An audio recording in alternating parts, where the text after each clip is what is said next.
구독자 여러분 안녕하세요. 사건사고 법자TV입니다. 오늘 살펴볼 사건은요, 전 연인관계 중강간 이야기인데요. A씨와 B씨는 불과 3개월 전까지 연인관계였고 3년 동안 교제해 왔으며 두 사람은 결혼까지도 약속했던 사이입니다. 그런데 시간이 지나갈수록 서로 부딪히는 부분이 많았던 거예요.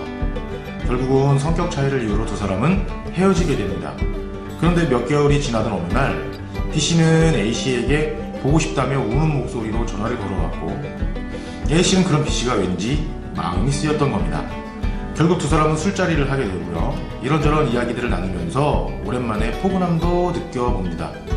그렇게 두 사람은 자연스럽게 연인 때처럼 모텔에서 함께 밤을 보내게 되죠.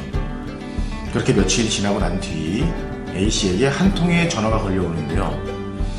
받아보니 경찰관이었고 B씨가 A씨를 중강간으로 고소하였으니 조사를 받으러 오라는 이야기를 전달받게 됩니다. B씨가 술에 많이 취해 정신이 혼미한 상태인 점을 노리고 A씨가 강간을 시도했다는 겁니다. 여기서 잠깐 강간과 중강간의 차이를 알아보도록 할게요. 먼저 강간은요, 상대가 싫다는 의사를 표현할 수 있는 반면에 중강간은 술에 취하거나 또는 약물에 중독되어 한거불능 상태, 즉 싫다는 표현도 할 수 없는 상태에 이르렀을 때 강간을 하는 것을 말합니다. 술에 취해서 잠들어 있던 B씨를 A씨가 강제로 했다는 거죠. 너무 억울했고 당혹스러웠다고도 합니다. 왜냐하면 절대 강간한 사실이 없었기 때문인데요. 하지만 그 억울함을 증명해줄 증거는 그 어디에도 없었습니다. 3년을 교제해왔던 B씨를 상대로 어떤 증거를 남겨둔다는 것 자체가 너무 이상하잖아요. 전혀 모르는 사람하고 하룻밤을 보낸 것도 아니니까 말입니다. 아무튼 A씨는 공경에 빠지게 된 겁니다. 그럼 이제부터는 뭘 어떻게 해야 하는 걸까요? 네, 그렇죠. 방어권을 행사해야 합니다.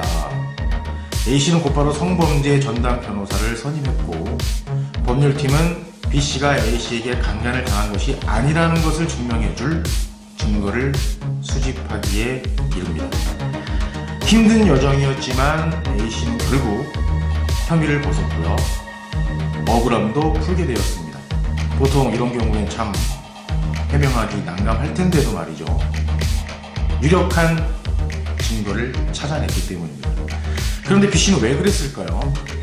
정말 그럴 만한 이유가 따로 있었던 걸까요? 그건 너무 개인적인 사정들이라 저도 알 수가 없겠습니다. 오직 둘만의 문제일 테니까요. 하지만 이런 일을 겪은 사람들이 꽤 많다고 들었고요. 실제로 억울하게도 실형을 선고받고 교도소에 수감된 사람들도 더러 있다고 들었습니다. B씨의 입장도 전혀 이해가 되지 않는 건 아닙니다. 그날 그렇게 술을 마시고 정신을 차려보니 민망했을 수도 있고요. 하지만 진실을 왜곡하면 안 되는 겁니다. 강간이라는 죄가 얼마나 심각한 번째고 그 처벌이 중한데 단 한 사람이라도 인생이 망가질 뻔했잖아요.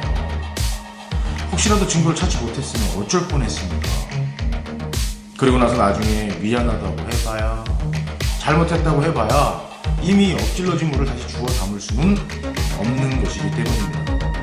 정말 큰일 날 뻔했지만 모쪼록 진실이 밝혀져서 다행입니다. 여러분, 다시 한번 강조할게요. 억울한 혐의를 받고 있을 때 절대 혼자 해결하려 하지 마십시오. 매우 위험합니다. 자칫 잘못되면 평생 후회하게 될지도 모르니까요. 변호사의 조력을 받을 수 있습니다. 아니, 받아야 됩니다. 그게 내 스스로의 인생을 책임지는 일이기 때문입니다. 지금까지 사건사고 법자TV였습니다. 감사합니다.